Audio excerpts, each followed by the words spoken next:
Pemirsa, khususnya mahasiswa Universitas Terbuka, selamat berjumpa dalam program perkuliahan Universitas Terbuka. Pada pertemuan ini, kita akan membahas mata kuliah Statistika Ekonomi dan Bisnis dengan topik asumsi-asumsi dan pengujian di dalam model regresi linier sederhana. Model regresi linier sederhana dilakukan, proses identifikasinya itu dilakukan dengan mencari satu garis yang paling mendekati titik-titik atau data-data X dan Y yang telah kita kumpulkan. Jadi dalam satu scatter plot X dan Y, kita buat garis yang paling mendekati titik-titik yang ada di sana. Nah, garis itu dinyatakan dengan satu persamaan linier Y sama dengan B0 tambah B1X. Dan dengan data-data yang ada, B0 dan B1 kita hitung. Dan kita anggap B0 dan B1 sebagai garis regresi linier terbaik yang harus memenuhi kriteria jumlah kuadrat error yang minimum. Nah, dengan proses perhitungan B0 dan B1 itu, kita lakukan pendugaan. Kita uji hasil estimasi kita, apakah bisa digunakan, apakah model tersebut bisa digunakan untuk menggambarkan perilaku hubungan X dan Y dalam populasinya. Pertanyaannya kemudian adalah, bagaimana uji hipotesis bisa dilakukan? Bagaimana kita bisa mendapatkan satu kesimpulan bahwa suatu estimasi itu layak atau tidak? Disinilah pentingnya konteks kita bicara asumsi-asumsi dan proses pengujian dalam regresi linier sederhana. Proses pengujian itu dilakukan, exercise-nya itu dilakukan dengan satu proses yang melibatkan beberapa asumsi utama yang ada di dalam regresi linier sederhana. Asumsi yang penting diantaranya adalah kenormalan dan kebebasan dari error. Di gambar awal kita sudah tunjukkan bahwa antara garis dengan titik datanya itu ada selisih, ada gap yang namanya error. Nah, untuk supaya proses uji hipotesis bisa dilakukan, maka kita harus membuat asumsi atas sebaran error itu.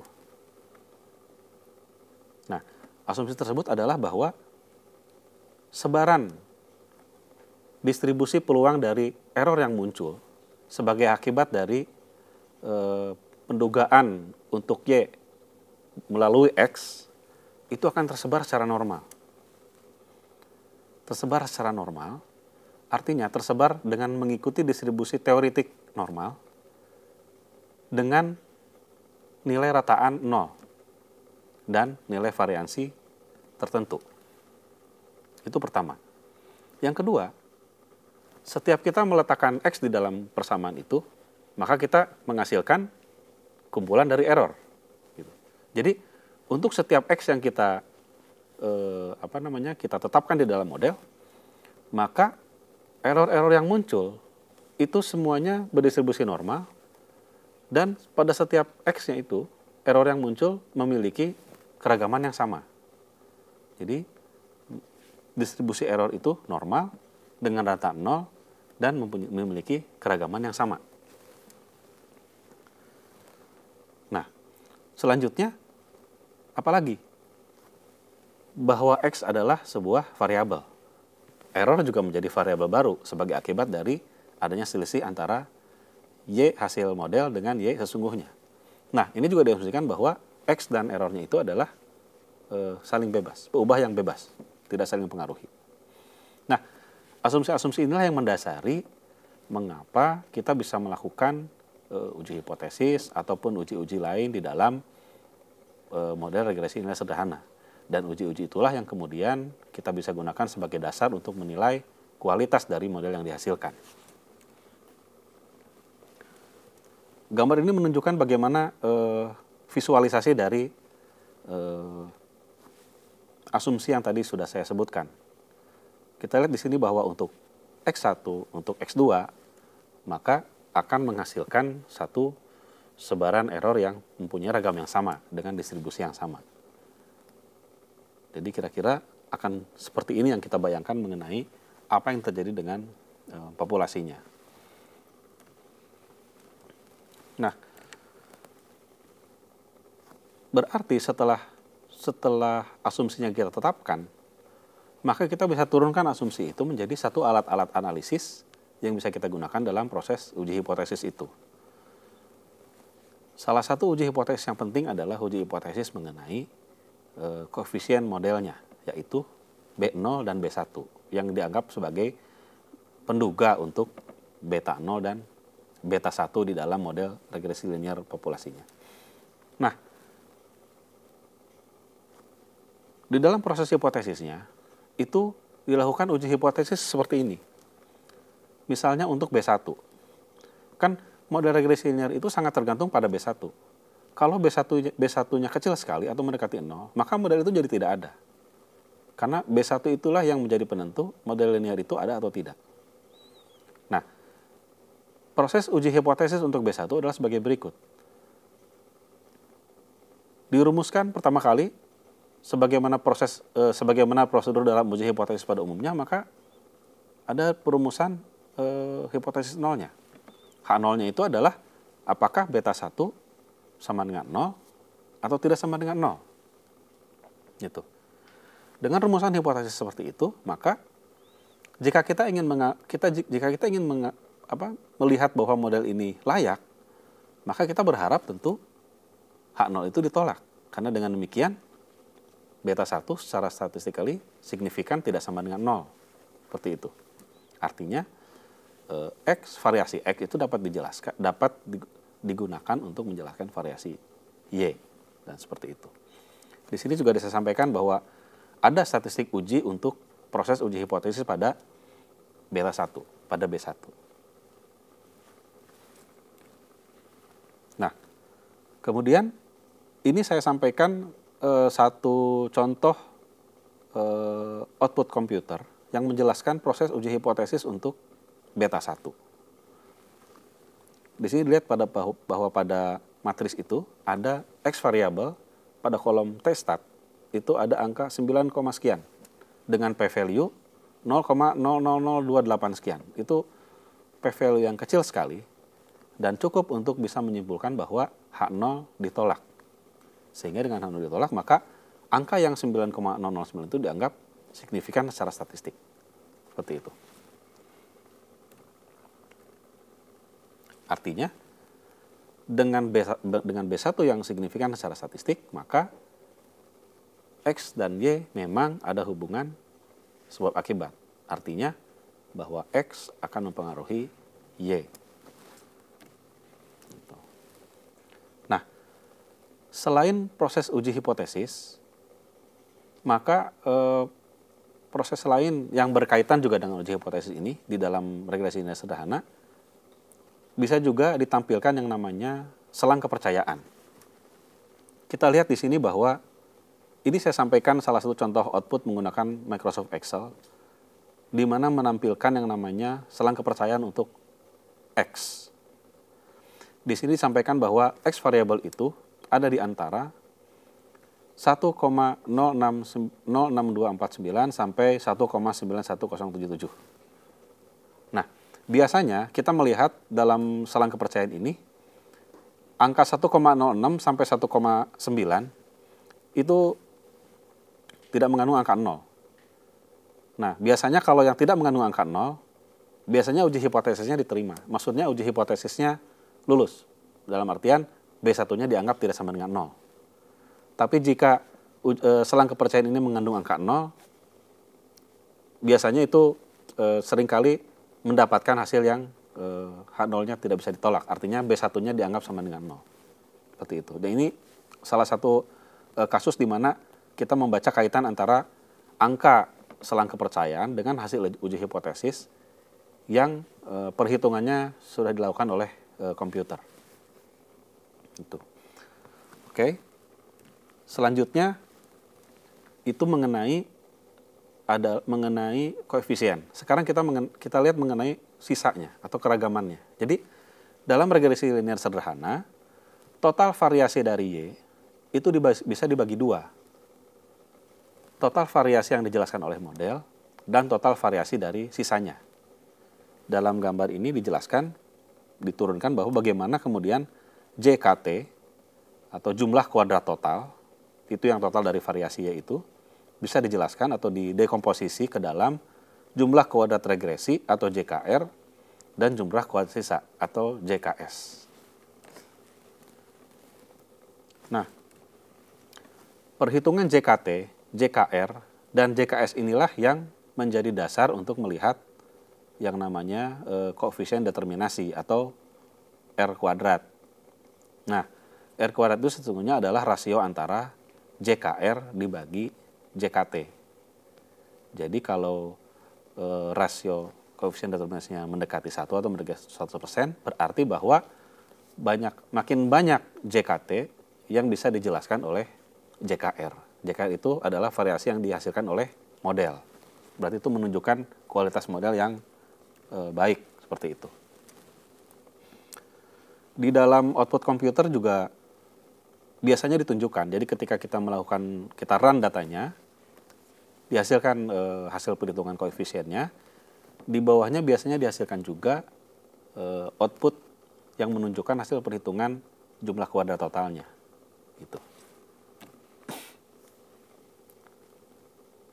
Nah, seperti ini.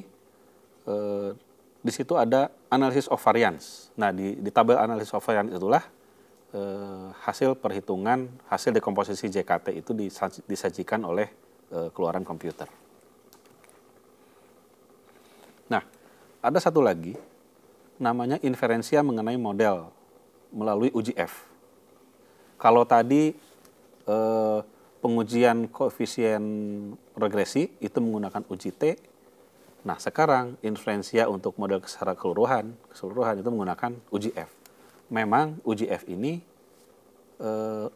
khususnya selalu digunakan untuk menguji model regresi linear berganda.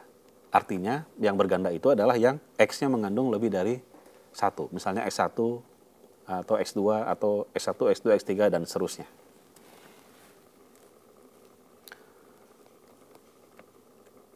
Model uji F ini menunjukkan bahwa secara total model layak untuk menjadi penjelas bagi keragaman Y atau kurang gitu. Tapi sebagaimana saya sampaikan tadi bahwa uji F ini khusus untuk biasanya digunakan untuk menguji model regresi linear berganda.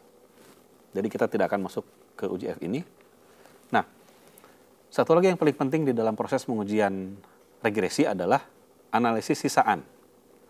Di atas disampaikan bahwa sisa itu sangat penting untuk dipenuhi asumsinya. Karena dasar dari asumsi sisa itulah yang membuat analisis-analisis berikutnya bisa dilakukan. Gitu. Jadi selain pengujian dari sisi koefisien, pengujian dari sisi keragaman, kemudian pengujian dari sisi uji F tadi kalau khusus berganda, sekarang uji yang penting selanjutnya adalah uji sisa. Tadi disampaikan bahwa sisa itu harus berdistribusi normal. Artinya kalau dia berdistribusi normal, dia punya bentuk pola tertentu yang harus dipenuhi oleh atau didekati oleh sisaan sampel. Selanjutnya, sisa itu juga saling bebas antara sisa hasil dari model oleh X pertama dan X kedua. Jadi, kebebasan antar sisa itu harus ditunjukkan dengan gambar. Ini saya sampaikan salah satu analisis deskripsi. Secara deskripsi kita lihat bagaimana sisa itu berpola. Seperti itu. Kita lihat gambar yang sebelah kiri. Itu menunjukkan bahwa sisanya berpola seperti satu kurva. Itu mengindikasikan bahwa spesifikasi modelnya perlu diperbaiki. Karena mungkin model linear kita nggak pas. Mungkin harus didekati dengan model non-linear. Itu ditunjukkan dengan gambar sisa yang seperti ini, yang menunjukkan kurva, yang gambar pertama. Nah, gambar yang kedua, itu terlihat bahwa sisa itu menyebar secara dalam rentang yang sama, sepanjang sumbu X, tidak berpola, artinya kelihatan bahwa sisa X1, X2, dan seterusnya itu tidak mempengaruhi sisanya. Nah, ini menunjukkan bahwa sisa sudah memenuhi asumsi kesamaan ragam dan asumsi kebebasan. Maka, untuk analisis sisa, gambar kedua inilah yang seringkali ditunggu-tunggu oleh para analis. Jadi kalau kita melakukan proses regresi, kita lakukan analisis sisa, deg-degannya itu adalah melihat gambar sisanya. Jangan sampai sisa itu tampak seperti gambar yang sebelah kiri. Harus sebisa mungkin mendekati yang sebelah kanan. Kenapa itu sangat penting? Ya itu tadi. Karena seluruh analisis-analisis pengujian-pengujian di dalam regresi linear itu berbasis atau mendasarkan dirinya pada asumsi-asumsi sisa. Jika asumsi sisa tidak terpenuhi, maka analisis ke bawahnya menjadi gugur. Karena proses penurunan alat-alat analisis untuk pengujian regresi itu dilakukan secara menggunakan mathematical exercise. Jadi menggunakan proses matematika, dan dia banyak menyandarkan kepada asumsi-asumsi teoritik memang. Gitu. Itu memang tantangan dalam melakukan proses analisis regresi linear sederhana. Nah, ada gambar kedua yang saya sampaikan. Bagaimana ini kita melihat suatu data sisa yang menunjukkan apakah asumsinya sudah terpenuhi atau belum. Gambar sebelah kiri itu kita melihat bahwa distribusi sisa itu makin ke sini makin melebar. Itu menunjukkan apa? Itu menunjukkan ketidaksamaan variansi. Padahal asumsinya sisa itu adalah variansinya selalu sama. Nah, kalau begini jadinya, berarti mungkin penambahan variabel bisa dipertimbangkan. Atau mungkin ada variabel yang perlu ditransformasi di dalam modelnya. Bisa seperti itu. Nah, yang kanan tentu itu yang kita inginkan bersama. Jadi hasil analisis regresi yang hasil pengujian B1-nya lulus, artinya H0-nya ditolak, B1 tidak sama dengan 0, signifikan secara statistik, R-square-nya tinggi, kemudian uji F-nya lolos, dan cek asumsi sisanya yang memenuhi asumsinya atau lolos dan menunjukkan gambar yang kita inginkan sesuai dengan asumsi, itulah model regresi yang kita inginkan, yang kita anggap layak, yang bisa kita gunakan untuk melakukan interpretasi pada perumusan masalah yang mendasari lahirnya model regresi itu. Seperti itu. Ya, ini ada satu lagi, bagaimana pola sisa yang menunjukkan tidak terpenuhinya asumsi sisa. Yang sebelah kiri menunjukkan sisanya walaupun ragamnya sama tapi makin lama makin naik. Itu menunjukkan asumsi kebebasan yang dilanggar. Artinya antar sisa itu tidak saling bebas. Yang kita inginkan itu sebelah kanan, yang menunjukkan adanya kebebasan di dalam sisa. Nah, ini adalah gambar contoh bagaimana komputer melakukan proses analisis atas sisa dari model regresi linear yang kita analisis.